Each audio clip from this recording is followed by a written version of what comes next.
বন্ধুসকল, গোটেই অসমৰ মাননীয় ৰাইজে মোৰ ভিডিঅ'সমূহৰ তলত নিজৰ নিজৰ বেদনাসমূহ মন্তব্যৰ জৰিয়তে প্ৰকাশ কৰিছে।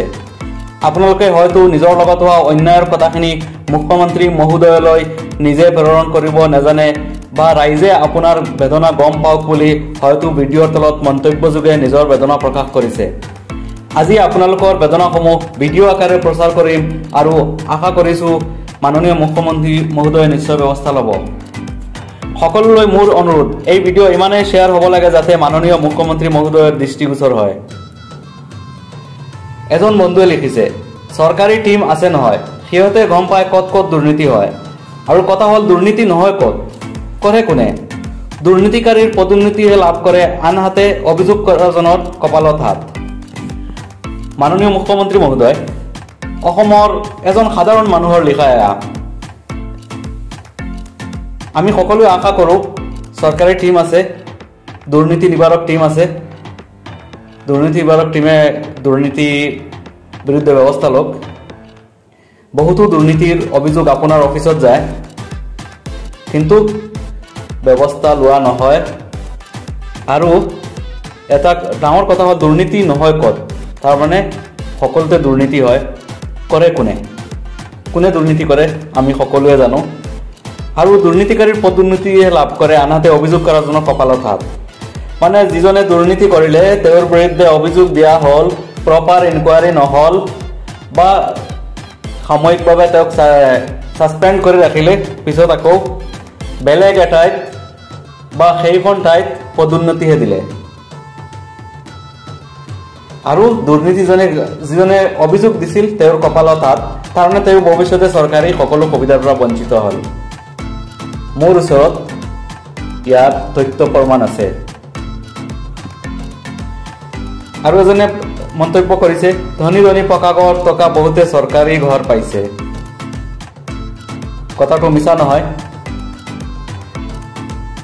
এজনে লিখিছে, আমি দুখীয়া মানুহবোৰে কোনো আপত্তি কৰি লাভ নাই, চৰকাৰে আমাক একো নিদিয়ে।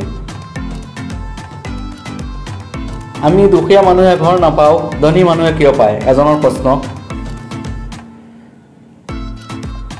আৰু এজনে লিখিছে, এইবোৰ ধনী মানুহৰ আঁচনি, মোৰ ঘৰৰ ফটো উঠাই ওচৰৰ মানুহে ঘৰ পাইছে। ফকটীয়া নিউজ এইবোৰ। মাননীয় মুখ্যমন্ত্ৰী মহোদয়, এয়া 5জনৰ মন্তব্য পঢ়ি শুনালোঁ। দেখা গৈছে যে ধনী ধনী মানুহে পকাঘৰ টকা ধনী মানুহে চৰকাৰী ঘৰ পাইছে। দুখীয়া মানুহে আপত্তি কৰিলেও চৰকাৰে একো ব্যৱস্থা নকৰে। এজনে প্ৰশ্ন কৰিছে, দুখীয়া মানুহে ঘৰ নাপায় কিন্তু ধনী মানুহে কিয় পায়? মহোদয়, যিমানেই আপোনাৰ বিষয়াসকলে আপোনাক যি ৰিপৰ্ট দিয়ক, এইবিলাক হ'ল গ্ৰাউণ্ড জিৰ' ৰিপৰ্ট। আৰু যদি আপুনি চাব বিচাৰে, মই যিকোনো সময়ত সাজু আছোঁ, দেখুৱাই দিম এই গোটেই অসমৰ মানুহে যিখিনি অভিযোগ কৰি আছে সেইখিনি সঁচা নে মিছা মই দেখুৱাই দিম। আৰু এজনৰ মন্তব্য কৰি শুনাইছোঁ, পোৱাসকলৰ কথাকে কৈয়ে আছে যে নোপোৱাসকলৰ কথাও কওক, কেনেদৰে যোগাযোগ কৰিব লাগিব? ধনীসকলে পাই আছে, দুখীয়াসকল ভঙা ঘৰত থাকিব লাগিব। মহোদয়, সেই আগৰ 5জনে মন্তব্য কৰাৰ নিচিনা তেওঁৰ দুখ প্ৰকাশ কৰিছে যে ধনীসকলে পাই আছে আৰু দুখীয়াসকল ভঙা ঘৰত থাকিব লাগিব। এজন মহোদয়ে বহুতো দুখ লগা কথা লিখিছে, আমাৰ মাটি বাৰী চাকৰি নাই। এবাৰ 1900 চনত অহা বতাহ ধুমুহাত ঘৰ সম্পূৰ্ণ ধ্বংস হৈ যায়, তেতিয়া এটকাও নেপালোঁ। দেশৰ সংকট সময়ত সতীদেৱে সোণ দান কৰি দেশক ৰক্ষা কৰাত মাননীয় পৰগামী হৈ যোৱা তিতাবৰ প্ৰাক্তন বিধায়ক সৰ্বেশ্বৰ বৰদলৈদেৱৰ হাতত সোণৰ দ্ৰব্য দান কৰিছিল। এতিয়া আমি পৃথিৱীৰ একমাত্ৰ আম্বানী পৰিয়ালৰ লগত একেই বুলি ভাবি আৰু হিন্দু সনাতনী হোৱাত আমাক ঘিণ কৰি আমাৰ ওপৰত তালিবানী শাসন কৰে। নেলাগে, সময় পাৰ হৈ গ'ল, গাঁৱৰ গাঁওবুঢ়াকে দিয়ক। ধন্যবাদ। তেওঁ লিখা আৰু মোৰ পঢ়াৰ মাজত অলপ পাৰ্থক্য হ'ব পাৰে। আপোনালোকে নিশ্চয় তেওঁৰ দুখখিনি বুজি পাইছে। আৰু এজনে মন্তব্য দেখিছে, আমাৰ ফালে দুখীয়া মানুহে ঘৰ পোৱা নাই, ধনী মানুহে পালে। আগৰ 6টা মন্তব্যৰ লগতে 7 নম্বৰ মন্তব্য। এজনে মন্তব্য কৰিছে, 1400 টকাত ফ্ৰী গেছ চিলিণ্ডাৰ পাইছোঁ। মানে ফ্ৰী গেছ চিলিণ্ডাৰ কিন্তু 1400 টকা দিবলগীয়া হ'ল। মাননীয় মুখ্যমন্ত্ৰী মহোদয়, এয়া আপোনাৰ অসমতে হৈছে, যি দলৰ পৰা আপুনি মুখ্যমন্ত্ৰী হৈছে শূন্য সহনশীলতা, দুৰ্নীতিৰ বিৰুদ্ধে শূন্য সহনশীলতা, কিন্তু গ্ৰাউণ্ড জিৰ' ৰিপৰ্ট এয়া সাধাৰণ ৰাইজে লিখিছে। যিসকল ৰাইজে ভালকৈ বানান লিখিব নোৱাৰে, বাক্য এটা ধুনীয়াকৈ লিখিব নোৱাৰে, তেওঁলোকে নিশ্চয় তেওঁলোক কোনো পলিটিকেল পাৰ্টিৰ IT চেল নহয়, তেওঁলোকে যে লিখিছে এইবোৰ নিশ্চয় তেওঁলোকে সঁচা কথাই লিখিছে। আৰু এজনে লিখিছে উপযুক্ত মানুহে ঘৰ পোৱা নাই আৰু ঘৰ পোৱাসকলে ভাৰ ভাৰ পাই আছে। মুৰাজাৰ জিপিত এনে 100 উদাহৰণ আছে। মুখ্যমন্ত্ৰী মহোদয়,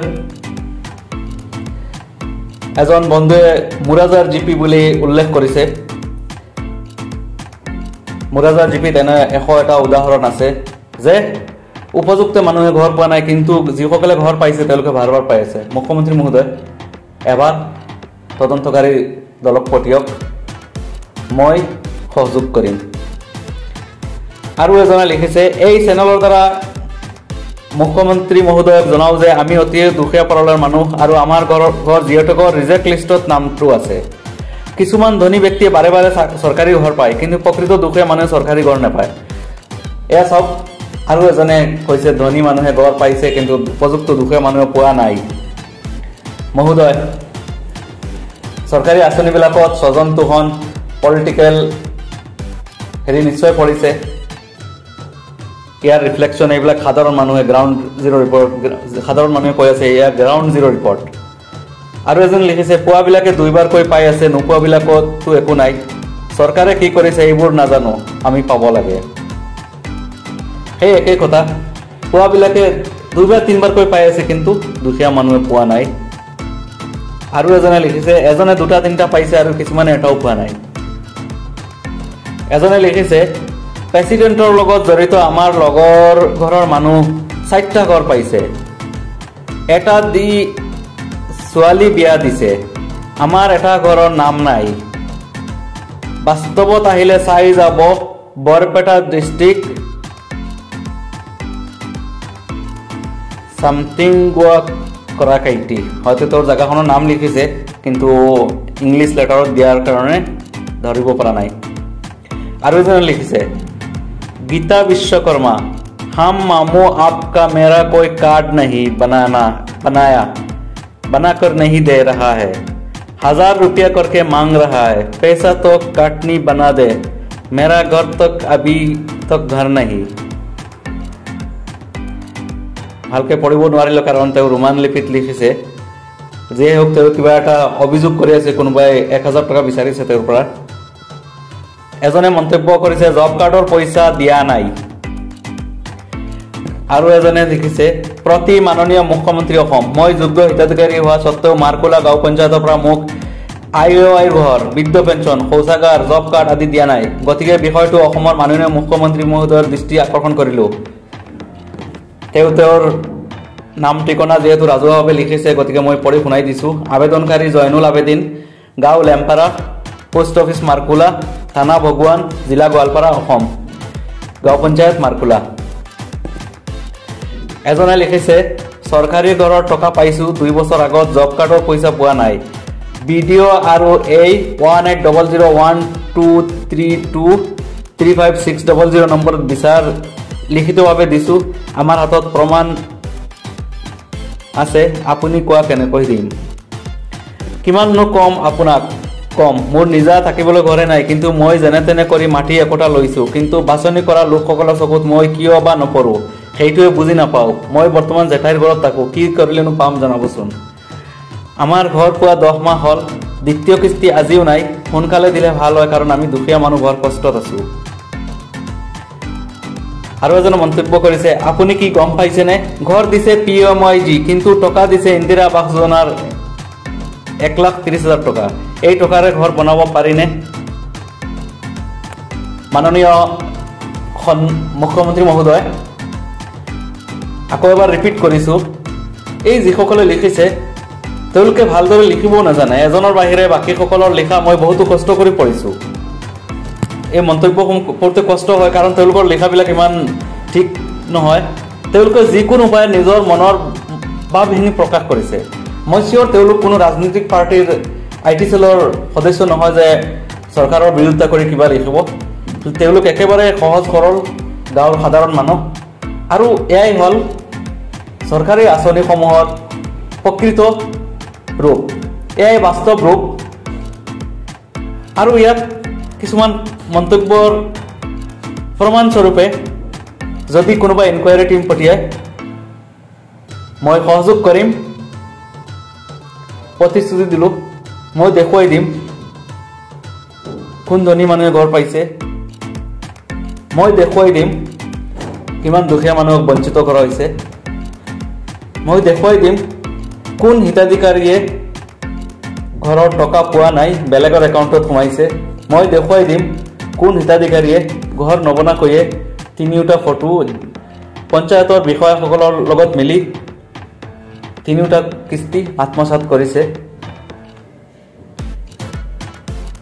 বন্ধুসকল, আপোনালোকে ভিডিঅ'টো ইমানেই শ্বেয়াৰ কৰক যাতে আমাৰ সকলোৰে কণ্ঠ মাননীয় মুখ্যমন্ত্ৰী মহোদয়ৰ দৃষ্টিগোচৰ হয়।